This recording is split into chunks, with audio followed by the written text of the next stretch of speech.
लेकिन पूरा turn around, आपकी लाइफ का पूरा बदलाव सिर्फ परमेश्वर कर सकता है। A break in prayer, a break in Jesus. आज अगर बदलाव लाना है तो कलीसिया को प्रार्थना करनी होगी। रोना प्रभु को हिला नहीं सकता, विश्वास उसको हिलाता है। बाइबल कहती जब इजरायली लोग प्रार्थना कर रहे थे कि परमेश्वर हमें राजा की गुलामी से छुड़ा, क्योंकि वचन कहता है कि राजा ने उन्हें कठिन कठिन कामों से उनकी जिंदगी को दुखी कर दिया था, बोझ के नीचे उनकी जिंदगी को कर दिया था। और वचन कहता है कि वो परमेश्वर की भविष्यवाणी को याद करने लगे कि प्रभु ने कहा था कि 400 साल के बीतने के बाद मैं अपने लोगों को मिस्र से छुड़ा लूंगा।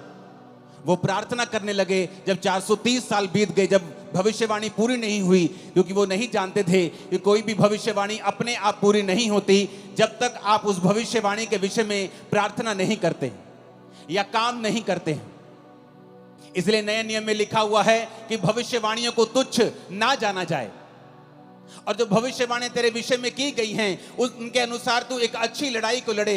पौलुस ने अपने बेटे, अपने स्पिरिचुअल संत मिथ्यू से यह कहा।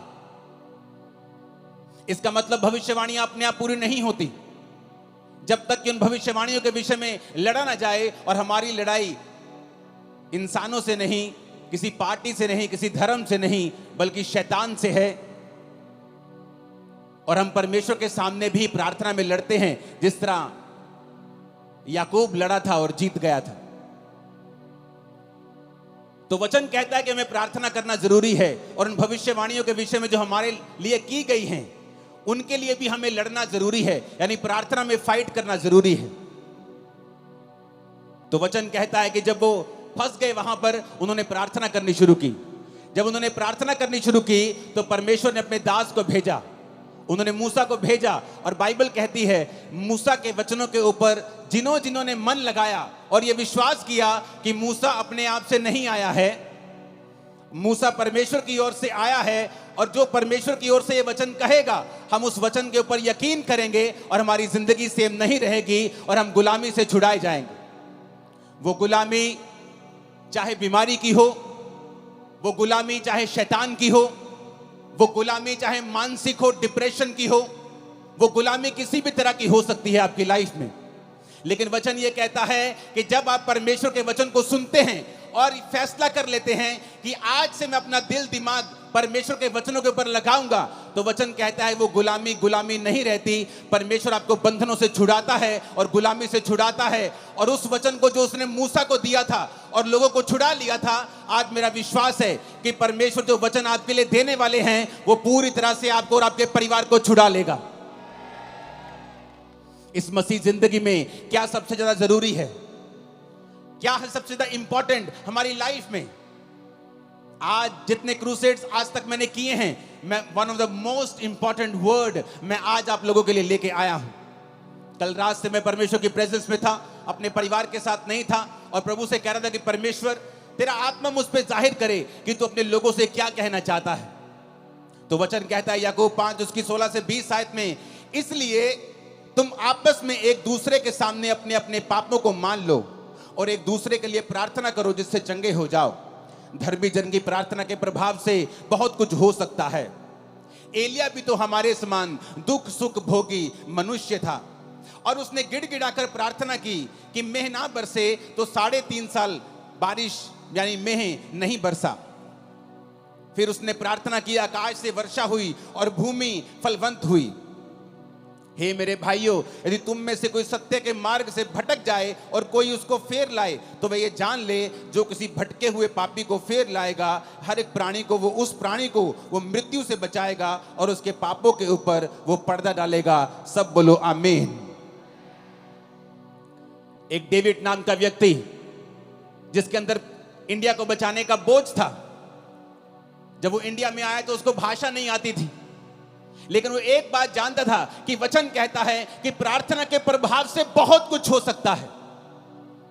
एलिया भी तो हमारे समान दुख और सुख भोगी मनुष्य था, क्योंकि जिनकी जिंदगियों से मिरेकल्स होते हैं या जिनकी लाइफ में मिरेकल होते हैं, लोगों को लगता है कि शायद ये आसमान से उतरा हुआ पुरुष है कोई, इसलिए इसके जब ये प्रचार करता है या ये प्रार्थना करता है, लंगड़े चलते हैं, शायद ये स्वर्ग से उतरा है। लेकिन वचन ये कहता है, क्या फर्क था एक आम व्यक्ति में और एक एलिया में? एलिया भी तुम्हारे समान दुख सुख भोगी मनुष्य था, यानी उसके जीवन में दुख भी आते थे, उसके जीवन में तुम्हारी तरह सुख भी आते थे। लेकिन बाइबल कहती है कि वो तुम्हारे समान, हमारे समान दुख सुख भोगी मनुष्य था। लेकिन जब उसने प्रार्थना की कि मेघ ना बरसे, तो मैं नहीं बरसा। अपने पड़ोसी को बोलो, ध्यान से सुन, आज तेरी जिंदगी बदलने वाली है। जब वो परमेश्वर का दास डेविड इंडिया में आया, उसे भाषा नहीं आती थी। उसने कहा कोई बात नहीं, अगर मुझे भाषा नहीं आती तो परमेश्वर तो मेरी प्रार्थना को सुन सकता है। वो कबीले में गया जहां लोग उसके खिलाफ हो गए। वो प्रार्थना करने लगा और उसने अपना जीवन प्रार्थना वाला कर लिया और घुटनों पे आकर रोज घंटों घंटों वो प्रार्थना किया करता था। एक दिन उस कबीले वाले ने सोचा कि ये फॉरेनर हमारे धर्म को बदलने के लिए आया है, जबकि वो ये नहीं जानते थे कि प्रभु यीशु मसीह धर्म को बदलने के लिए नहीं, वो जीवन को बदलने के लिए आए थे। लोगों ने देखा कि ये धर्म बदलने के लिए शायद आया है, तो बहुत से कबीले इकट्ठे होकर उसे मारने के लिए गए। जब उसे मारने के लिए गए, जहां जंगल में वो प्रार्थना कर रहा था, उसके सामने खड़े हो गए और जब उसे मारने लगे तो सांप उन लोगों के सामने आ गए और सांपों ने उन लोगों को, इस डेविड को मारने नहीं दिया। डेविड बहुत लंबा समय नहीं जिया, जल्दी खुदा के पास गया, लेकिन उसकी सेवकाई एक प्रार्थना की सेवकाई थी।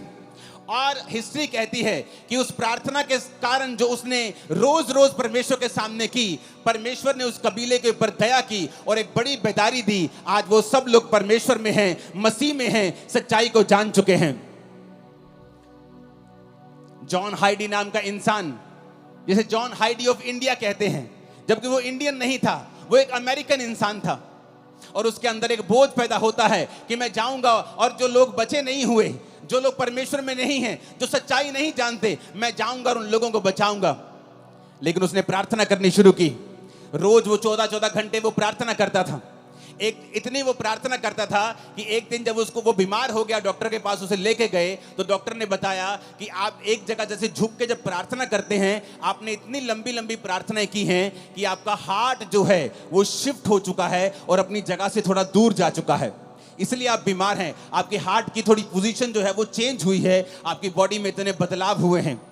लेकिन डॉक्टरों के कहने के बावजूद भी वो प्रार्थना करता रहा, रोज प्रार्थना करता रहा, अपने घुटनों के ऊपर प्रार्थना करता रहा। और एक समय ऐसा आया कि परमेश्वर ने जिस इलाके में उसको भेजा था, उस इलाके में एक बेदारी शुरू हुई। लाखों लाखों करोड़ों लोग परमेश्वर में आने शुरू हुए। जब आज आप उन इलाकों में जाकर देखेंगे तो 100% 90% लोग मसीह में आ चुके हैं और परमेश्वर को ग्रहण कर चुके हैं। कारण क्या? एक व्यक्ति ने बाइबल के वचनों को समझा। उसने समझा कि एलिया भी हमारे समान दुख और सुख भोगी मनुष्य था, लेकिन उसने फैसला किया कि मैं प्रार्थना करूंगा। एलिया कहां नजर आता है? एलिया कहीं नजर नहीं आता बाइबल में एकदम से आपको। वो कहीं ऐसा नहीं है कि बाइबल में जब पहला राजा की पुस्तक शुरू होती है, दाऊद का जिक्र होता है, दाऊद के बाद पहले शाऊल राजा बनता है, उसके बाद दाऊद राजा बनता है, फिर सुलेमान राजा बनता है, सुलेमान के बाद उसके बेटे राजा बनते हैं, उसके पोते पड़पोते राजा बनते हैं, परमेश्वर में खड़े नहीं रहते, वो गिर जाते हैं। तब तक भी एलिया का जिक्र नहीं आता। लेकिन जब बाइबल कहती है पहला राजा 17 में जब एलिया का जिक्र आता है, पहला राजाओं 17 उसकी 1 से 6, तिशबी एलिया जो गिलाद के परदेशियों में से था, उसने अहाब से कहा। अहाब भी इजराइल का राजा था जिसने इजाबेल से शादी कर ली थी और वो सब कुछ परमेश्वर के वचन के विरोध में कर रहा था और परमेश्वर उससे खुश नहीं था। वचन कहता है कि एलिया एकदम से पहला राजा उस 17 में प्रकट होता है। उससे पहले एलिया की कोई जानकारी नहीं थी। एलिया कोई वीआईपी इंसान नहीं था। एलिया कोई राजाओं के खानदान से नहीं था। एलिया किसी प्रॉफिट्स के खानदान से नहीं था। लेकिन एकदम से वो प्रकट होता है और ये कहते हैं तिशबी एलिया। जैसे हम बोलते हैं वो पहाड़ी आदमी, वो पंजाबी आदमी, वो हरियाणवी आदमी, वो यूपी का भाई, वो बिहारी आदमी, उसी तरह कहते हैं तिशबी एलिया एकदम से प्रकट होता है। इजराइल के परमेश्वर के नाम में शपथ खाकर वो राजा के सामने जाके बोलता है कि राजा मेरे कहे बिना ना तो बारिश आएगी ना तो ओस पड़ेगी। लेकिन उससे पहले वो एक बात और कहता है एक आयत में तिशबी एलिया जो गिलाद के परदेशियों में से था, उसने अहाब से कहा इजराइल का परमेश्वर यहोवा जिसके सम्मुख में उपस्थित रहता हूं। एलिया कहता मैं आया हूं राजा, उस परमेश्वर के सामने जिसके सामने मैं उपस्थित रहता हूं। ऐसा जन जिसके कहने से आसमान बारिश देना बंद कर गया 3.5 साल। एक ऐसा पुरुष जिसने प्रार्थना की और आसमान खुल गया फिर 3.5 साल बाद। वो पुरुष जो कोई वीआईपी नहीं था, किसी राजाओं के खानदान से नहीं था, किसी प्रॉफिट से खानदान से नहीं था, एक आम आदमी एकदम से। पहला राजाओं 17 में उसका जिक्र होता है कि तिशबी एलिया नाम का एक पर्सन सीधा राजा के सामने जाके हियाव के साथ हौसले के साथ खड़ा होता है और कहता है राजा, उस परमेश्वर की शपथ जिसके सामने मैं उपस्थित रहता हूं। आज कौन लोग बंधनों में हैं? कौन लोग गरीबी के बंधन में हैं, बीमारियों के बंधन में हैं? कौन लोग हैं जिनको शैतान सताता है? ये वो लोग हैं जो परमेश्वर के सामने घुटनों को नहीं टेकते हैं, जो एक दिन तो प्रार्थना करते हैं, दूसरे दिन प्रार्थना करना छोड़ देते हैं, जो एक दिन तो चर्च जाते हैं, उसके बाद दूसरे संडे छुट्टी कर लेते हैं, जिनको ये नहीं मालूम कि आपके पास एक पावरफुल हथियार है, प्रार्थना करने का हथियार। आपके पास अधिकार है, आपके प्रार्थना के प्रभाव से बाइबल कहती है बहुत कुछ हो सकता है। लेकिन आज शैतान ने विश्वासियों को भटका दिया है। आपका फोन आपकी प्रार्थना का स्थान ले चुका है। आपका व्हाट्सएप, आपकी फेसबुक और इंस्टाग्राम आपकी प्रार्थना का स्थान ले चुका है। जब भी आप प्रार्थना करने के लिए बैठते हैं, आपको काम याद आता है, आपको व्हाट्सएप याद आता है, आपकी मम्मी आपको कॉल करने लगती है, आपकी बेटी आपको तंग करने लगती है, क्योंकि शैतान नहीं चाहता आप प्रार्थना करें। तिशबी एलिया, बाइबल कहती है, एक आम इंसान था। आप सोचते हैं मैं एक आम इंसान हूं, मैं कैसे अपनी जिंदगी को बदल सकता हूं? मेरा परदादा भी गरीब था, मेरा दादा भी गरीब था, मेरा बाप भी दिहाड़ी करता था, मैं भी गरीब हूं, तो परमेश्वर मुझे कैसे, हमारे परिवार में इतने सालों से चल रहा, कैसे बदल सकता है? लेकिन वचन कहता है एलिया भी तुम्हारे समान दुख और सुख भोगी मनुष्य था, लेकिन जब उसने प्रार्थना की मेघ बरसे तो मेघ नहीं बरसा, जब उसने प्रार्थना की मेघ बरसे तो मेघ बरसा। ऊंची आवाज में बोलो हालेलुया। हम प्रार्थना के महत्व को समझते हैं। एक पास्टर प्रार्थना कर रहा था और काम कर रहा था। बहुत साल उसने सेवा की, लेकिन इतने रूहें नहीं बचा पाया। उसको आंखों का रोग हो गया। जब आंखों का रोग हो गया, उसने कहा अब तो मैं सेवा नहीं कर सकता, लेकिन मैं प्रार्थना करूंगा। और उसने प्रार्थना करनी शुरू कर दी। जब उसने प्रार्थना करनी शुरू की, परमेश्वर ने एक पास्टर, 2 पास्टर भाई थे, उनके दिल में डाला कि वो जाएं और उस जगह के ऊपर प्रचार करें। और हिस्ट्री बताती है कि जब उसने प्रार्थना की तो रिवाइवल शुरू हुआ। वो 16-16 घंटे, 14-14 घंटे रोज प्रार्थना करता था। और उस जगह पे जब रिवाइवल आया तो 1 लाख लोग रोज यीशु मसीह को अपना जीवन देने लगे और पूरा इलाका परमेश्वर में आ गया। कारण प्रार्थना। कारण ये नहीं था कि वो दुनिया के बेस्ट बाइबल स्कूल में पढ़े थे या वो दुनिया के सबसे ऊंची यूनिवर्सिटी में पढ़े थे। उन्होंने बाइबल के वचन को समझ लिया था कि जब तू प्रार्थना करेगा मैं रास्तों को खोलूंगा, मांगो तो दिया जाएगा।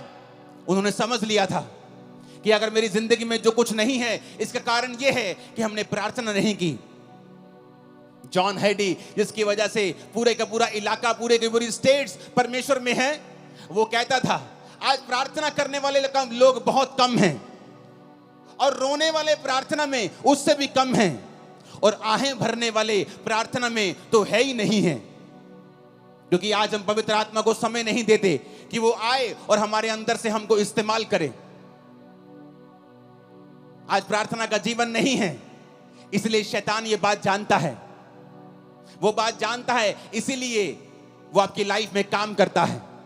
लेकिन वचन ये कहता है अगर आप इस प्रार्थना की पावर को समझ जाएंगे, अगर आप समझ जाएंगे आपके पास एक अधिकार है और आप परमेश्वर से प्रार्थना कर सकते हैं, जब तक वो उत्तर ना दे तब तक प्रार्थना कर सकते हैं, आपकी लाइफ कभी भी सेम नहीं रहेगी। मेरी लाइफ में जब मसीह में आने के कितने साल बाद भी जब मेरी लाइफ में चंगियाई नहीं थी और मैं सेवकाई में आ चुका था, तो पवित्र आत्मा मुझे एक ही बात बोलता था कि तुझे पवित्रताई में रहना है, क्योंकि पवित्रताई में रहने से तो अपनी जिंदगी का बड़े से बड़ा अटैक खत्म कर सकता है। चाहे वो तेरे शरीर के ऊपर हो, तेरी आत्मा के ऊपर हो, तेरे फाइनेंस के ऊपर हो, तेरी सेवकाई के ऊपर हो। अगर तू पवित्रताई में चलेगा और गंदगी नहीं करेगा, व्यभिचार नहीं करेगा, चोरियां नहीं करेगा, तो परमेश्वर तेरी जिंदगी से बड़े बड़े बंधनों को तोड़ देगा। और दूसरा, पवित्र आत्मा ने कहा अगर तू प्रार्थना करेगा, ये टीम जो मेरे पीछे खड़ी है उनमें से कुछ लोग 20 साल से मेरे साथ हैं, ये लोग जानते हैं किस तरह से जब 2014, 13, 12 की बात है, मैं अपने प्रार्थना रूम में, जब ये भी मेरे साथ होते थे, जब प्रार्थना करने के लिए बैठते थे तो रोज 6 घंटे 5 घंटे इनके साथ अकेले मैं प्रार्थना करता था। इनके बाद उठ के फिर मैं अपने रूम में प्रार्थना करता था, उसके बाद रात को प्रार्थना करता था। मेरा सारा दिन प्रार्थना में बीतता था और मैं खुद नहीं जानता था कि मैं इतनी प्रार्थना कर रहा हूं, क्या परमेश्वर मुझे उत्तर देगा। लेकिन वचन कहता है उसमें की गई मेहनत कभी व्यर्थ नहीं जाती। वो आपकी प्रार्थनाओं को सुनता है। जो प्रार्थना आपने 10 साल पहले भी की हैं, प्रभु उनको भी सुनता है। और वचन कहता है कि वो अपने खोजने वालों को प्रतिफल देता है। यानी कि जब आप प्रार्थना करते रहते हैं और उसके साथ परमेश्वर को खोजना नहीं छोड़ते, आप चर्च नहीं छोड़ते, आप फास्टिंग नहीं छोड़ते, बाइबल पढ़ना नहीं छोड़ते, आप संगति नहीं छोड़ते, तो परमेश्वर सारी प्रार्थनाओं का उत्तर देता है। मेरे जीवन में भी ऐसा ही हुआ। जो मेहनत मैं करता गया, जो प्रार्थना मैं करता गया, एक समय आया मसीह में आने के 10 साल बाद परमेश्वर सारी प्रार्थनाओं का उत्तर देने लगा और आज मेरे जीवन में सारी प्रार्थना के उत्तर आ चुके हैं। लेकिन आज भी थोड़े दिन पहले की बात है, जब मैं अपने प्रार्थना के रूम में गया, मैं आपको ये टेस्टिमनी दूंगा, उससे पहले एक वचन हम और पढ़ेंगे। प्रेरितों के काम 3 उसकी 1 से 8 आयत में लिखा है, पतरस और यूहन्ना तीसरे पहर प्रार्थना के समय चर्च में जा रहे थे और लोग एक जन्म के लंगड़े को ला रहे थे, जिसको वो प्रतिदिन मंदिर के उस द्वार पर जो सुंदर कहलाता है बैठा देते थे कि वो चर्च में आने वाले उसे भीख मांगे। उस भिखारी ने पतरस और यूहन्ना को चर्च में जाते देखा और उससे भीख मांगी। पतरस ने यूहन्ना के साथ उसकी ओर ध्यान से देखकर कहा, हमारी ओर देख। और वह कुछ पाने की आशा से उनकी ओर ताकने लगा। तो पतरस ने कहा, चांदी और सोना तो मेरे पास नहीं है, परंतु जो मेरे पास है वह तुम्हें देता हूं। यीशु मसीह नासरी के नाम से चल फिर। उसने दाहिना हाथ पकड़कर उसे उठाया। उसके पांव और टखनों में तुरंत बल आया। वो उछलकर खड़ा हो गया, चलने फिरने लगा, चलता कूदता प्रभु की स्तुति करता हुआ उस चर्च में गया। वचन कहता है आज बहुत से लोग चाहते हैं कि उनकी मिनिस्ट्रीज में लंगड़े चलें, उनकी जिंदगियों से भी बड़े बड़े काम हों। जब वो प्रचार करें, उनकी मिनिस्ट्री से भी बड़े बड़े काम हों। लेकिन अगर आप ध्यान से बाइबल पढ़ेंगे तो पतरस और यूहन्ना उस समय लंगड़ा चलाने के लिए या हीलिंग करने के लिए चर्च में नहीं आ रहे थे। वचन कहता है वो प्रार्थना करने के लिए चर्च में जा रहे थे। उनके लिए प्रार्थना इतनी इंपॉर्टेंट थी कि वो घर बैठ के प्रार्थना नहीं करना चाहते थे। वो ऐसे ही उठे कि तीसरा पहर है, चलो प्रार्थना करने के लिए वो घर से निकलते थे। प्रार्थना करने का एक इंपॉर्टेंस, एक महत्वता, एक बड़ा स्थान उनकी लाइफ में था। आज लोग कैसे प्रार्थना करते हैं? मोबाइल ऑन करके, टीवी ऑन करके, बच्चों के साथ कुकर के ऊपर दाल चढ़ा के, राजमा चढ़ा के, और साथ साथ में देखते भी रहेंगे कितनी सीटी हो गई। जैसी आपकी प्रार्थना है फिर वैसा ही रिजल्ट है। टूटी हुई प्रार्थना, बिना फोकस की प्रार्थना और टूटी हुई जिंदगी और टूटा हुआ रिजल्ट, चाहे वो सेवकाई में हो चाहे वो लाइफ में हो। इधर वो जा रहे हैं, कहां? चलो आओ चर्च में चले, तीसरे में प्रार्थना करने के लिए। कहां है? चलो 5 किलोमीटर, चलो चलते हैं चर्च में प्रार्थना करने के लिए। अरे क्या प्रार्थना करने के लिए इतनी दूर जाना? चलो किसी कमरे में बैठ के थोड़ा सा कर लेते हैं प्रार्थना। इंपॉर्टेंस, महत्वता, प्रार्थना के जीवन को कीमती समझना, उसे स्पेशल समझना। अफ्रीका के जाके हिस्ट्री देखो, जिन पास्टर्स ने उन्हें बदला है वो अपनी जिंदगी में 90-92% अपना पैसा परमेश्वर को देते, सिर्फ 8% रखते थे अपने पास। 14 घंटे रोज प्रार्थना करते थे और बोलते थे कि जिस पास्टर की प्रार्थना 8 घंटे से कम है वो अपने आप को फुल टाइम पास्टर बोलना बंद कर दे। और बोलते थे कि जब हम प्रार्थना नहीं करते थे, जोर जोर से बोलते थे, लोग समझते नहीं थे। जब हम प्रार्थना करके जाते थे तो हम जो भी बोलते थे लोगों के हृदय में जाता था और लोग चेंज होते थे। कारण क्या? प्रार्थना। पतरस और यूहन्ना प्रार्थना करने के लिए जा रहे हैं। कोई लंगड़ा चलाने के लिए नहीं जा रहे, हीलिंग करने के लिए नहीं जा रहे, प्रार्थना करने के लिए जा रहे हैं। और रास्ते में लंगड़ा मिलता है, उनकी ओर देखता है और पैसे की आशा से, कुछ पाने की आशा से देखता है। वो कहता है भाई साहब पैसा तो मेरे पास नहीं है, हाँ चर्च का पड़ा होगा बहुत, लेकिन मेरे पास तो अपना नहीं है पर्सनल, मैं तुझे पैसा तो नहीं दे सकता, लेकिन वो दे सकता हूं जो तुझे सबसे अधिक चाहिए। यीशु मसीह नासरी के नाम से उठ और चल फिर। आप जानते लोगों ने इस मिरेकल के बाद पतरस और यूहन्ना को पकड़ लिया। कहते ये अनपढ़ और साधारण मनुष्य हैं, इनकी जिंदगी से इतना बड़ा काम कैसे हो सकता है। कुछ लोग बोले नहीं नहीं, अनपढ़ साधारण मनुष्य तो हैं, पर ये यीशु के साथ रहे हैं। यीशु ने उन्हें 3.5 साल प्रार्थना करना सिखाया है, परमेश्वर के संग चलना सिखाया है। और वचन कहता है कि जब वो प्रार्थना करने के लिए चर्च में जा रहे थे तो रास्ते में लंगड़ा चलाया गया। इतना बड़ा मिरेकल हुआ कि पूरा स्थान चेंज हो गया। यरूशलेम में परमेश्वर के नाम का डंका बजने लगा। कारण प्रार्थना। ऊंची आवाज में बोलो प्रार्थना। नहीं, ऊंची आवाज में, सबसे ऊंचा बोलो प्रार्थना। प्रेरितों के काम 16 उसकी 13 से 15 आयत में लिखा है, सब्त के दिन हम नगर के फाटक के बाहर नदी के किनारे ये समझकर गए कि वहां प्रार्थना करने का स्थान होगा, और वहां बैठकर उन स्त्रियों से जो इकट्ठी हुई थी बातें करने लगे।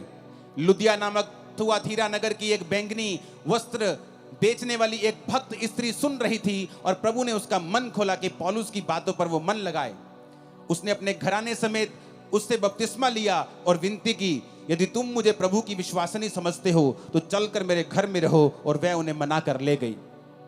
अब यहां पर क्या होता है, यहां पर पौलुस नगर के फाटक के बाहर इसलिए जा रहा है।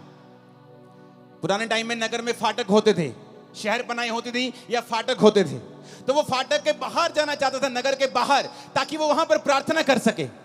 नगर के अंदर भी प्रार्थना वो कर सकता था, लेकिन क्यों आज प्रेरितों के काम वाले मिरेकल्स चर्चिस में नहीं होते हैं? क्योंकि वैसी इंपॉर्टेंस परमेश्वर को चर्चों में नहीं दी जाती है।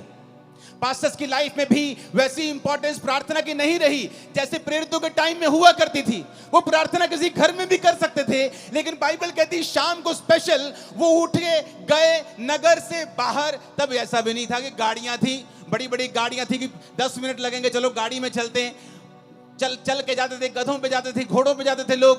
तो वचन कहता है कि वो नगर के फाटक के बाहर नदी के किनारे ये समझ के गए कि यहां कोई प्रार्थना करने का स्थान होगा। आओ हम कहीं अकेले एकांत में, जहां कोई हमें देखे ना, हम बैठकर परमेश्वर के सामने प्रार्थना कर सकें। पौलुस को किसी चीज की जरूरत नहीं थी, कोई उसको बीमारी नहीं थी, उसको कोई बरकत नहीं चाहिए थी, लेकिन परमेश्वर के साथ एक रिलेशनशिप, प्रभु के साथ एक संबंध। प्रार्थना उसका रिजल्ट है कि जब आप परमेश्वर के साथ जुड़ जाते हैं, आप रोज उसके साथ समय बिताना चाहते हैं। और वो जा रहा है नगर के बाहर, और नगर के बाहर नदी के किनारे कि यहां कोई प्रार्थना करने का स्थान होगा। और वहां पर उसे एक औरत मिलती है जो बहुत अमीर थी, बहुत ही ऐसी औरत जिसका समाज में एक प्रभाव था। और वो परमेश्वर के वचन जब वो बातें करने लगता है, ये समझ गया कि यहाँ कोई नहीं होगा, लेकिन वहां पे बहुत सी औरतें होती हैं। तो पौलुस प्रचार करने लगता है, और वो औरत भी ध्यान से सुनने लगती है। और जैसे जैसे वो सुनने लगती है, परमेश्वर का आत्मा उसे छूता है, और जब उसको छूता है उसका घराना और वो बपतिस्मा लेने लगते हैं, और बपतिस्मा लेके पौलुस को अपने घर ले जाते हैं। हमें क्या शिक्षा मिलती है यहां से? कि पौलुस भी प्रचार करने के लिए वहां नहीं गया, पौलुस भी प्रार्थना करने के लिए वहां जा रहा था। लेकिन जब वो प्रार्थना करने के लिए वहां जा रहा था तो वहां उसे प्रचार करने का मौका मिला। पतरस भी प्रार्थना करने के लिए चर्च में जा रहा था, लेकिन वहां उसे चंगाई करने का मौका मिला। तो हम क्या देखते हैं? वो सेवकाइयां जिनकी सेवकाइयों से ज्यादा हीलिंग्स होती हैं, और रूहें भी उन्हीं सेवकाइयों में बचती हैं जिन्होंने प्रार्थना को प्रथम स्थान दिया हुआ है, जिनकी जिंदगी में प्रार्थना प्रथम स्थान के ऊपर है। जो लंगड़ा चलाने के लिए प्रार्थना नहीं कर रहे, वो प्रार्थना करने के परमेश्वर के सामने उन्हें जाना है। वो प्रचार करने के लिए बाइबल नहीं पढ़ रहे, वो पढ़ रहे हैं क्योंकि परमेश्वर के साथ उन्हें समय बिताना है। और प्रार्थना करने के लिए नदी के किनारे कहीं बाहर जा रहा है, और परमेश्वर उसे वहां पर मौका देता है कि वो प्रीच करे। यानी रूहें भी प्रार्थना करने का रिजल्ट है, रूहें बचना, और चंगाई भी प्रार्थना करने वाली मिनिस्ट्री का ही रिजल्ट है। आज हम भूल चुके हैं। एज ए बिलीवर हमारा पहला काम है परमेश्वर के सामने रोज जाना और प्रार्थना करना, क्योंकि शैतान कुछ भी करेगा, आपकी प्रार्थना के जीवन को वो खत्म करने की कोशिश करेगा। क्योंकि जिस दिन आपकी प्रार्थना लग गई, प्रार्थना में ब्रेक लग गई, उस दिन जीसस से आपकी ब्रेक लग गई। A break in prayer, a break in Jesus. प्रार्थना में ब्रेक का मतलब है जीसस से ब्रेक लग जाना। शैतान ये बात को जानता है। बाइबल पढ़ के देख लो, जहां जहां प्रार्थना हुई वहां वहां परमेश्वर ने बहुत सी चीजों को बदला है। जिन्होंने प्रार्थना नहीं की वो विष मांगते रह गए हैं। आपका परमेश्वर परमेश्वर है, वो जीनी नहीं है कि आप उस रगड़ेंगे और वो निकलेगा और आप कहेंगे मुझे ये चाहिए। वो परमेश्वर है, उसका वचन कहता है मांगो तो दिया जाएगा, ढूंढो तो तुम पाओगे, खटखटाओ तो तुम्हारे लिए खोला जाएगा। तुमने कंप्लेंट की है अपने पास्टर से, अपने पति की कि ये नशा करता है, अपने बेटे की नशा करता है, लेकिन कभी प्रार्थना नहीं की। हाँ मैंने की है प्रार्थना। कितनी देर? आधा घंटा। एक बार की? अच्छा रोज की? हाँ मैंने 2 महीने की। उसके बाद मैंने प्रार्थना करनी बंद कर दी। मैं चर्च में भी कम जाती हूँ, कभी कभी जाती हूँ बड़ी मीटिंग में, लेकिन मैं पास्टर को रोज फोन करके तंग करती हूँ कि मेरे लिए, मेरे बेटे के लिए प्रार्थना करना। वचन कहता हर एक व्यक्ति अपना बोझ स्वयं उठाएगा। आपका पास्टर आपको वचन देगा, हाँ वो आपके बेटे के लिए प्रार्थना भी करेगा, लेकिन परमेश्वर ने आपकी ड्यूटी लगाई है, तू बच, तेरा घराना बचाया जाएगा। तू कैसे बचेगा, तू कैसे बचेगी अगर तेरी प्रार्थना जीरो है तो? एक आदमी को परमेश्वर ने कहा मैं तुझे इस्तेमाल करूंगा, इस जगह पे, इस नगर में, इस देश में तुझे इस्तेमाल करूंगा। वो चला गया। पवित्र आत्मा ने कहा प्रार्थना करनी पड़ेगी। प्रार्थना करता था रोज, क्योंकि उसको चर्च से पैसा नहीं लेना था, तो वो शाम तक काम करता था, शाम के बाद आता था और प्रार्थना करता था। जब कुछ साल रिजल्ट नहीं आया तो उसने फैसला किया कि अब मैं काम नहीं करूंगा, अब मैं सिर्फ प्रार्थना करूंगा। तो परमेश्वर ने उसका कुछ इंतजाम किया, कुछ रिटायरमेंट का इंतजाम किया, पैसों का इंतजाम किया कि वो 24 घंटे प्रार्थना कर सके, और वो लगातार उस देश के लिए प्रार्थना करने लगा। 7 साल के बाद जब वो लगातार प्रार्थना करने लगा, उस देश में एक लॉ पास हो गया, सारे वेश्या के अड्डे, सारी दारू की दुकानें बंद हो गईं और देश के 99% लोगों ने परमेश्वर को ग्रहण कर लिया। उसकी इंटरव्यू हुई, लोग उसके पास आके पूछने लगे क्या किया आपने, आपने ऐसा क्या किया कि ये सारे लोग परमेश्वर में आ गए? उसने कहा आओ मैं तुम्हें दिखाता हूं। वो अपने प्रार्थना के कमरे में उन्हें ले गया, और लकड़ी का कालीन था, सॉलिड लकड़ी का, और उसमें घुटनों के निशान पड़े हुए थे। उसने कहा ये मेरा मूल्य है परमेश्वर के सामने, जो मैंने इन लोगों के लिए प्रार्थना की है, और परमेश्वर ने मेरी प्रार्थना को सुना है। आप अकेला प्रचार करेंगे बिना प्रार्थना के, बिना प्रभु की हुजूरी के, लोगों के हृदय कभी छिदेंगे नहीं, वो कभी परमेश्वर को ग्रहण नहीं कर पाएंगे, कभी परमेश्वर के वचन को समझ नहीं पाएंगे। आपको पवित्र आत्मा की फायर और ताकत चाहिए आपके प्रचार के पीछे, कि वो लोगों के हृदय में जाए और वो आज से वायदा करके जाए कि परमेश्वर आज से कुछ भी हो जाए, मैं रोज प्रार्थना करूंगा, घंटों घंटों प्रार्थना करूंगा, तेरी हजूरी में आऊंगा, और मैं आपको वायदा करता हूं अगले कुछ महीनों और सालों के अंदर अंदर वो आपको छुड़ाएगा और सबसे ऊंचे स्थान के ऊपर लेके जाएगा। वो आपकी बेइज्जती को पूरी लाइफ के लिए खत्म कर देगा, आपकी लाइफ में नई शुरुआत को वो देगा। आमीन। ऊंचा और खतरनाक वाला चाहिए चर्च। ऊंची आवाज में हालेलुया बोलो 7 बार, जरा ऊंची आवाज में।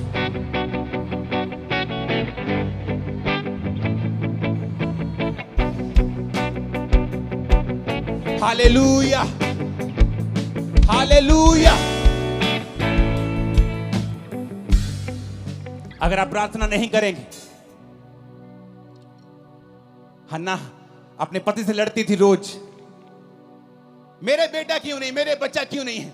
वो कहता मैं क्या परमेश्वर हूं, मैं क्या खुदा हूं, मेरी दूसरी पत्नी के है, अगर तेरे नहीं, तब 1 से ज्यादा शादियां होती थी पुराने नियम में। उसने कहा अगर तेरे नहीं है तो मैं क्या कर सकता हूं, क्या मैं परमेश्वर हूं? अगर परमेश्वर ने तेरी कोख को बंद कर दिया है तो मैं क्या कर सकता हूं।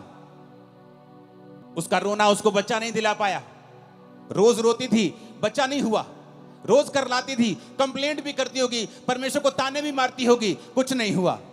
एक दिन हन्ना ने फैसला कर लिया, पहला शमूएल 1 उसकी 9 से 20 आयत में लिखा है कि हन्ना एक दिन परमेश्वर के घर में गई और वहां प्रार्थना करने लगी। और प्रार्थना कैसी की? दिल से, टूटे हुए मन के साथ, क्योंकि वचन कहता है वो टूटे और पिसे हुए दिल को कभी तुच्छ नहीं जानता। उसने परमेश्वर से प्रार्थना की कि परमेश्वर अगर तू अपनी दासी के दुख की ओर दृष्टि करे और अपने को बेटा दे तो मैं तेरे भवन में वो बेटा तेरी सेवा के लिए दे दूंगी। और उसके होंठ हिलते थे क्योंकि वो पूरे मन से प्रार्थना कर रही थी, आंसुओं के साथ, लेकिन सुन नहीं रहा था वो क्या कह रही है। उस घर के सेवक ने समझा कि ये नशे में है। उसने कहा ए औरत, अपना नशा छुड़ा, अपना नशा छोड़ दे, क्या वक वक बुड़बुड़ कर रही है तू। उसने कहा मैं नशे में नहीं आई हूं प्रभु के दास, मैंने जो कुछ भी अब परमेश्वर को कहा है बहुत ही शोकित और कुड़ाई जाने के कारण कहा है।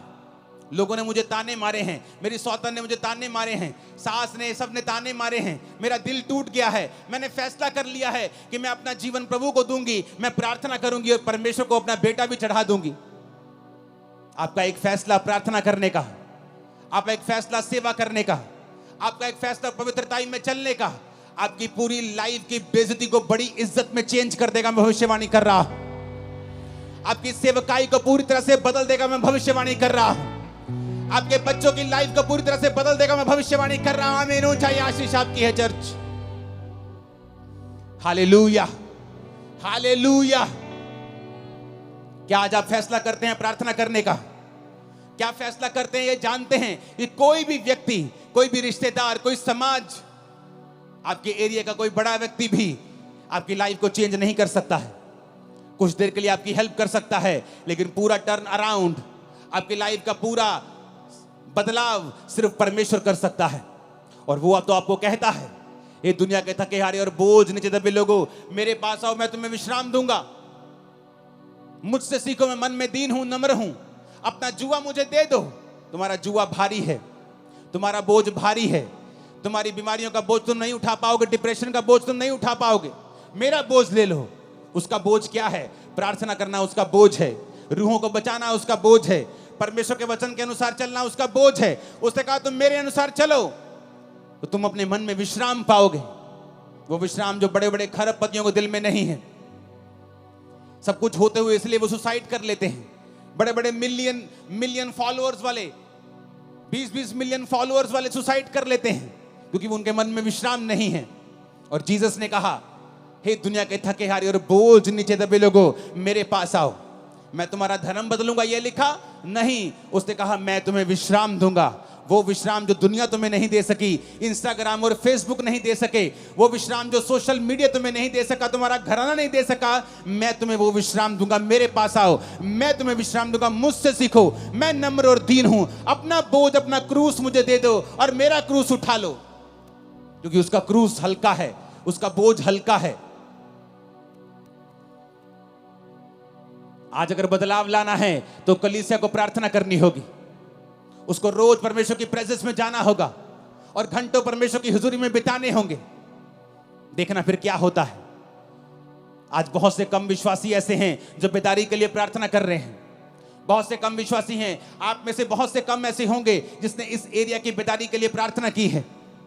जब आप परमेश्वर के कामों के लिए इस्तेमाल होने लगते हैं, आप प्रभु के लिए, दासों के लिए, प्रभु की सेवकाइयों के लिए, प्रभु के राज्य के लिए प्रार्थना करने लगते हैं और प्रभु के सामने रोज जाने लगते हैं, वो आपके पर्सनल कामों में भी करता है, आपके पर्सनल कामों को भी प्रायोरिटी पे करता है, आपकी हीलिंग को भी वो करता है, आपको चंगा भी करता है, आपके घराने को बचाता भी है, आपको ब्लेस भी करता है, गरीबी के दलदल से आपको बाहर भी निकालता है। जो होने वाला है आज रात के बाद, आप आए किसी और तरीके से, जाएंगे नहीं यीशु मसीह के सामर्थी नाम से। आप हो सकता है एक बांझ के रूप में यहां आए हों, लेकिन एक फलवंत स्त्री के रूप में भविष्यवाणी करता हूं, यहां से जा रहे हैं वापिस यीशु मसीह के नाम में। आमीन। चाहिए आशीष आपकी है चर्च। आप तैयार हैं परमेश्वर को अपना जीवन देने के लिए? आप तैयार हैं प्रार्थना करने के लिए? वही परमेश्वर हन्ना को रोज देखता होगा।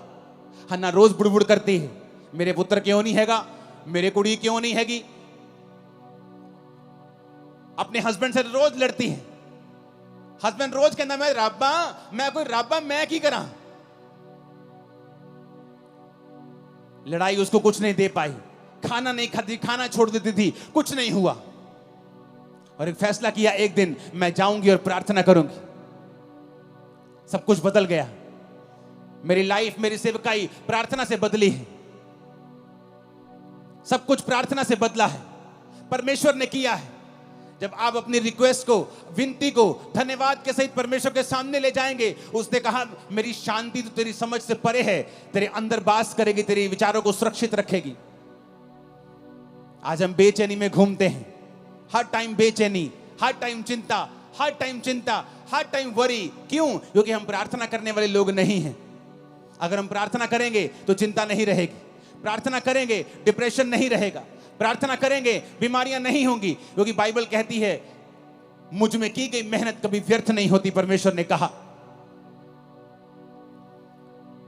जब मैं परमेश्वर में आया और प्रभु के बारे में मुझे मालूम हुआ, जब पहली प्रार्थना मेरे सिर पर हाथ रख के हुई थी, मैं कंप्यूटर इंजीनियर था, तब पहली प्रार्थना में समझ आ गई थी, क्योंकि मैं सब जगहों पे जा चुका था, सुसाइड करने वाला था, लेकिन ये बीमारियां और ये डिप्रेशन, नशे मुझे छोड़ के नहीं जा रहे थे।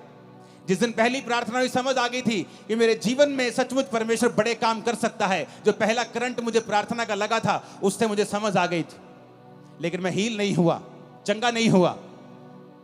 और एक दिन पवित्र आत्मा ने मुझसे कहा वचन के जरिए, क्योंकि वचन मुझे पढ़ना पड़ता था, नहीं तो मेंटली अपसेट के अटैक होते थे मुझे, तो बाइबल पढ़ने से मेरे वो ठीक हो जाते थे। तो बाइबल पढ़ते पढ़ते वचन आया, हे मेरे प्रिय भाइयों, हियाव बांधो, दृढ़ रहो, क्योंकि तुम जानते हो मसीह में की गई मेहनत कभी व्यर्थ नहीं जाती। यहां लगा यह वचन दिल में, रेमा बन गया, मेहनत करनी शुरू की, 40 रोजे रखे, साल में 1 बार, 2 बार, 3 बार, 4 बार, 5 बार, 5वीं बार या 6ठी बार रोजे थे तो परमेश्वर ने मुझे छुआ और 2005 में उस डिप्रेशन से पूरी तरह आजाद कर दिया। आज 25 हो चुका, 20 साल से मैं पूरी तरह से आजाद हूं, नशे से, डिप्रेशन से। कारण क्या? प्रार्थना, जो परमेश्वर ने हमें अधिकार दिए हैं। आपने कंप्लेंट अपने पास्टर को की है कि आपने रोज प्रार्थना की है? आपने 2 महीने करके बंद कर दी, आपने लगातार प्रार्थना नहीं की। आपको वचन के ऊपर खड़े होना होगा जब अगर आप चाहते हैं रिजल्ट आए तो। संविधान में लिखा है, अगर रजिस्ट्री आपके मकान की आपके नाम पर है तो कोई उस पर कब्जा नहीं कर सकता, लेकिन लोग कब्जा फिर भी कर लेते हैं। फिर आप क्या करते हैं? रोते हैं। क्या रोने से घर छूट जाएगा? आप लड़ेंगे, वो गैर कानूनी है। क्या करेंगे? आप केस करेंगे, कोर्ट में जाएंगे, संविधान के मुताबिक बताएंगे जज को संविधान में ये लिखा है और ये लॉ के मुताबिक ये मेरा मकान है। लेकिन आपको ये भूल गया कि बाइबल आपका संविधान है। शैतान ने आपकी सेहतों के ऊपर कब्जा किया हुआ है, आपके बच्चों को नशों में लगाया हुआ है, उसने आपके घराने पे, आपके फाइनेंस पे कब्जा किया हुआ है। आप सिर्फ रोते हैं, रोने से कुछ नहीं होगा। कंप्लेंट करते हैं, उससे भी कुछ नहीं होगा।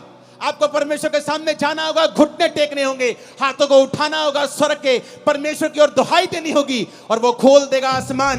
मैं आपको फिर कह रहा हूं, वो आसमान खोल देगा और आपको उसी ऊंचाई पर लेके जाएगा जिसके लिए आपको उसने पैदा किया है। लेकिन हमें फैसला करना होगा कि हमारा सोता परमेश्वर है या नहीं। क्योंकि आपने कंप्लेंट भी करके देख ली, आपने रो लिया, अपने बच्चों से लड़ लिया, अपने हस्बैंड से लड़ लिया, अपनी वाइफ से लड़ लिया, अपने भाई से लड़ लिया, लड़के भी कुछ नहीं हुआ, रो लिया, करला लिया, कलेश डाल लिया, कुछ नहीं हुआ। परमेश्वर तुम्हें सिखाता है ना बल से ना शक्ति से, बल्कि उसकी आत्मा के द्वारा कि मेरे बेटे, मेरी बेटी, तुझे मेरे पास आना होगा। सेवकाई को चेंज करना है, मेरे पास आना होगा। जो लोग आपकी बात नहीं सुनते। 2011 में मैं बड़ा फ्रस्ट्रेट था। मिनिस्ट्री 7000 क्रॉस कर चुकी थी, 7000 की चर्च क्रॉस कर चुकी थी, लेकिन मैं बड़ा फ्रस्ट्रेट था क्योंकि मैं जैसा चाहता था वैसा काम नहीं होता था, टीम वैसा बिहेव नहीं करती थी। और मैं फ्रस्ट्रेट हुआ और मैं चला गया प्रार्थना में, देश को छोड़ दिया और 21 दिन के लिए प्रार्थना में चला गया। वो 21 दिन मैं अनमैरिड था, अपनी फैमिली से वैसे भी बहुत मैं कम बात करता था। मेरी मदर थी शायद, जो सेव हो चुके थे शायद 2011 में, वो भी नहीं हुए थे या एकदम से ताजे ताजे सेव हुए थे। कोई फैमिली मेंबर मुझसे बात नहीं करता था। बस 21 दिन सिर्फ प्रार्थना की। अपने होटल के कमरे में रहता था और जब प्रार्थना से उठता था तो मुझे मालूम नहीं होता था कि दोपहर का समय है कि रात का समय है कि सुबह है। मोबाइल छोटे होते थे, छोटा मोबाइल दिखता कि कितना समय हो गया। फिर सोता था, फिर उठता था, प्रार्थना प्रार्थना। 21 दिन मैंने प्रार्थना की। जब मैं वापस आया, मेरी सेवकाई पूरी तरह से बदल गई। लोग मेरी बात सुनने लगे, टीम्स मेरी बात सुनने लगी। मेरे मन मुताबिक जो खुदा ने मुझसे चाहा था वैसा मेरी मिनिस्ट्री में काम होने लगा, क्योंकि परमेश्वर ने मुझे दिखाया कि तेरे प्रचार से भी कुछ नहीं होगा, तेरे चाहने से भी कुछ नहीं होगा, तेरे डेडिकेशन से भी कुछ नहीं होगा, जब तक तुम मेरे सामने घुटने नहीं टेकेगा, मेरे सामने नहीं आएगा।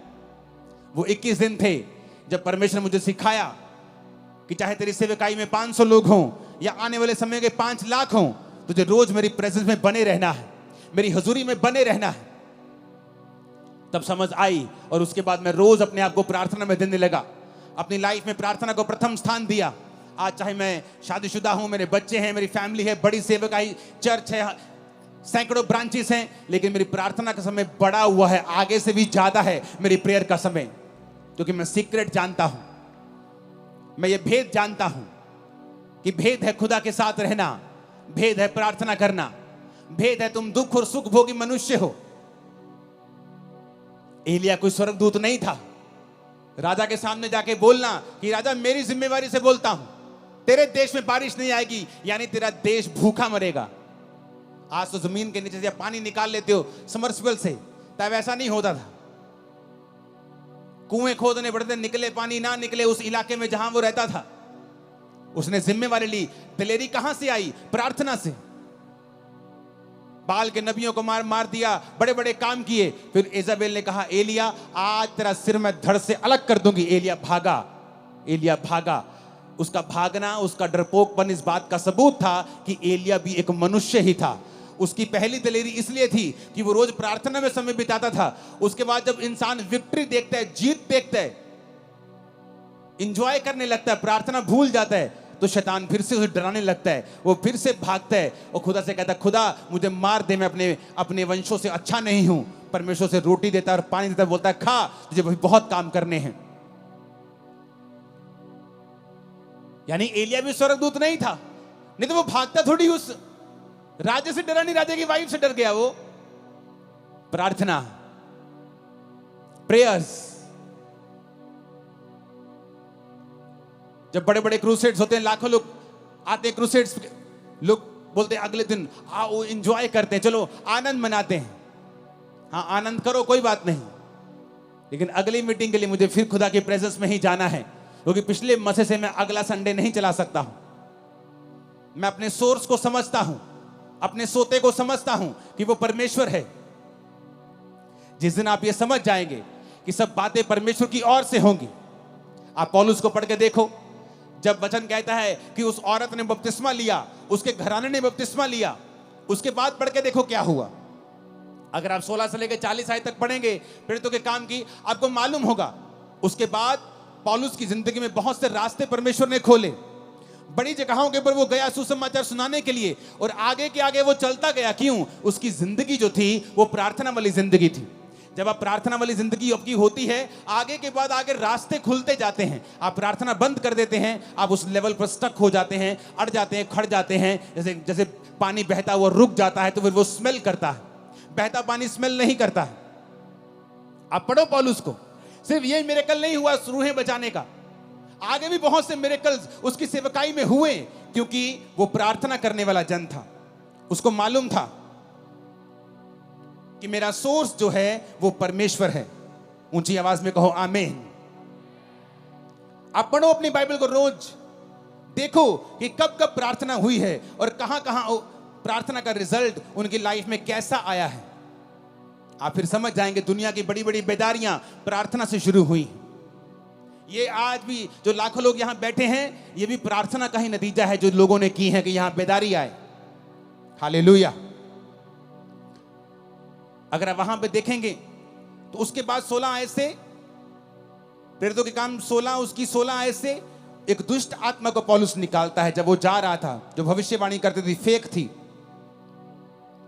उसके बाद पौलुस और सिलास को पकड़ लिया जाता है और बंदी गृह में बंद कर देते हैं। वहां भी वो प्रार्थना और धन्यवाद करते हैं।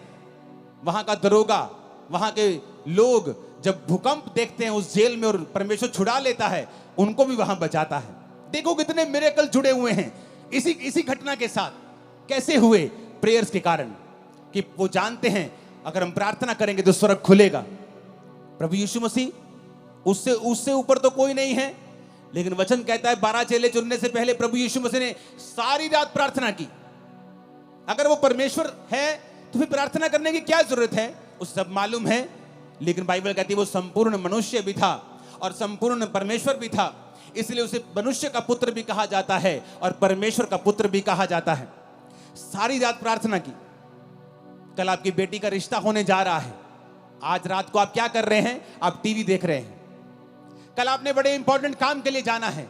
आज रात आप क्या कर रहे हैं? आप व्हाट्सएप पे हैं, आप इंस्टाग्राम पे रील्स देख रहे हैं। जिसकी तो रील्स देख रहे हैं उसको तो पैसे मिल रहे हैं, जिसको तो यूट्यूब पे आप फॉलो कर रहे हैं उसको तो पैसा मिल रहा है। आपको क्या मिल रहा है? इतने वेले मत बनो कि तुम अपने वैल्यू को, अपने टाइम की वैल्यू को पहचान ना सको। जो आज दुनिया में जिन्होंने कुछ किया है, उनके 4 हाथ और 2 दिमाग और 4 आंखें नहीं है। हमारी तरह 2 आंखें और 2 हाथ और 1 दिमाग ही है। अपने समय का सदुपयोग करो, उसे परमेश्वर में इन्वेस्ट करो, लगाओ उसे परमेश्वर में, और आप अच्छा समय काटने वाले हैं। मैं भविष्यवाणी करके जा रहा हूं, अच्छा समय मुकेरिया चर्च आप काटने वाले हैं। आमीन ऊंचा चाहिए। हालेलुया। पढ़ो बाइबल, देखो क्या हुआ है प्रार्थनाओं के बाद। आप ध्यान से बाइबल पढ़ेंगे, इस स्थिति से पढ़ेंगे कि मैं पढ़ना चाहता हूं, मैं देखना चाहता हूं क्या हुआ है प्रार्थना करने के बाद। कितने बदलाव आए हैं सेवकाइयों में, पर्सनल लाइफ में, मैरिड लाइफ में, बच्चों की जिंदगी में, फाइनेंशियल लाइफ में, सोशल लाइफ में। बहुत से बदलाव आप देखेंगे जिस दिन आप प्रार्थना करने का मन बना लेंगे। मैं करता जी, मैं नहीं करता जी प्रेयर, मेरी वाइफ बहुत करती प्रेयर। और वचन क्या कहता है कि आदमी को लीड करने के लिए चुना गया है। जब आदमी, घर का आदमी लीड नहीं करेगा, वो घर कहीं नहीं पहुंचेगा। औरत को जो आदमी लीड कर रहा है उसे संभालने का मसा दिया गया है। आज अगर इस सेवकाई में सैकड़ों ब्रांचेस हैं, उन्हें संभालने वाला मैं नहीं हूं, मेरी वाइफ है। स्पिरिचुअल सेवकाई करने वाला, प्रोटोकॉल बनाने वाला, दर्शन दिखाने वाला, आगे लेके जाना है, वो मेरा काम है। प्रभु क्या चाहता है, क्या बनाना है, नया क्या करना है, वो मेरा काम है। लेकिन जिस घर का आदमी प्रार्थना में नहीं होगा, यानी उस घर का अगुआ डेड है, तो फिर जो उस घर में है बस वाइफ वही संभाल के रखेगी। अगर वो उसके पास 200 है तो वो 200 को संभाल के रखेगी, 500 है तो 500 को संभाल के रखेगी, क्योंकि तुमने परमेश्वर से अगुवाई नहीं पाई है कि तुम आगे बढ़ सको। तुम आगे बढ़ोगे, तुम्हारी वाइफ उसे संभाल के रखेगी, पर तुम आगे तब बढ़ोगे जब परमेश्वर तुम्हारी आंखें खोलेगा और तुम्हारी अगुवाई करेगा। अब्राहम ने जब हाजिरा को निकाल दिया, इस्माइल को निकाल दिया, तो हाजिरा एक जगह जब रोटी पानी खत्म हो गया तो रोने लगी, और रोने लगी तो परमेश्वर ने कहा हाजिरा मत रो, क्योंकि मैंने उस लड़के की प्रार्थना को सुना है। उसने कहा, उसने ये नहीं कहा हाजिरा तेरे रोने को मैंने देखा है। स्वर्गदूत कहता तेरे को नहीं देखा मैंने, तू रोना परमेश्वर को हिला नहीं सकता। नहीं तो हॉस्पिटल में हर एक मर्द औरत जिसका आज एक लौता बच्चा है, जिसकी माँ बाप आज हॉस्पिटलाइज बेड पे हैं, आईसीयू में, सब रोते और खुदा उनको चंगा कर देता। रोना प्रभु को हिला नहीं सकता है, विश्वास उसको हिलाता है। उसने कहा, स्वर्गदूत ने, क्यों रो रही है? मेरे पास पानी नहीं, मेरे पास रोटी नहीं, हम मर जाएंगे। उसने कहा परमेश्वर ने उस लड़के की प्रार्थना को सुना है। क्यों? क्योंकि वो लड़का अब्राहम के साथ रहता था। अब्राहम, उसका बाप, उसको प्रार्थना करनी आती थी अब्राहम को। वो अपने बाप को जानता था, बाप को प्रार्थना करते देखता, रिजल्ट भी आते थे, वो देखता था। इसलिए जो लोग आज ऐसी चर्चों में जाते हैं जहां प्रार्थना का महत्व है, जो जीवित चर्चिस हैं, उनकी जिंदगियां बदलनी शुरू हो जाती हैं, क्योंकि वो अपने अगुओं को उस तरह से प्रार्थना करते देखते हैं। लेकिन जिन पास्टर्स की खुद प्रेयर नहीं है, आप भी अंधे और आपके लोग भी अंधे, आप भी भटक रहे हो, आपके लोग भी भटक रहे, आप भी दुखी, आपके लोग भी दुखी। तो उस दूत ने कहा परमेश्वर ने तेरे बेटे की प्रार्थना को सुना है, उसके आंसू देखें, उसकी प्रार्थना को सुना है। और पास में एक कुआं दिखाई दिया, उसकी आंखें लिखा खोल दी, यानी चंगाई उसके पास थी। लेकिन जब आंखें बंद होती हैं, आपको कुछ नजर नहीं आता है। हल आपके पास ही पड़ा होता है, नजर नहीं आता। सालों साल घर में दबा रहता, नजर नहीं आता। जिस दिन आप यहोवा को पुकारते नजर आता है।